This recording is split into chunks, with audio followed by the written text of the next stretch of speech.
ఏదైతే ట్రంప్ ఒక కీలకమైనటువంటి అనౌన్స్మెంట్ చేశారు, ఇప్పటిదాకా క్రిటికల్ మినరల్స్ అనాలా లేకపోతే కనుక రేర్ ఎర్త్ మినరల్స్ అనాలా, ఇలాంటి వాటి కోసం చైనా మీద ఆధారపడే పరిస్థితి లేకుండా అమెరికాలోని $7.4 billion critical minerals smelter and processing facility ఏర్పాటు చేయబోతున్నారు టెన్నెస్సీలో.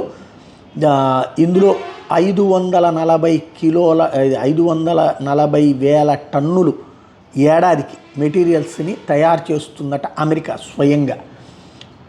ఇది భారీ ఎత్తున చైనా మీదన డిపెండెన్సీ, ఏదైతే సెమీ కండక్టర్స్ తయారీలో అతిపెద్దదైన సంక్షోభాన్ని అమెరికా ఎదుర్కొంటుందో ఆ సంక్షోభ పరిష్కారానికి చైనా మీద ఆధారపడకుండా సొంతగా టెన్నెస్సీలో అమెరికా చేస్తున్నట్టు అతిపెద్ద ప్రయత్నం తాజాగా. అందుకనే ట్రంప్ స్వయంగా ఈ విషయాన్ని అధికారికంగా ప్రకటించారు. 7.4 బిలియన్ల క్రిటికల్ మినరల్స్ అన్నటువంటిది అక్కడ ప్లాన్ చేస్తున్నాం అన్నటువంటి విషయాన్ని.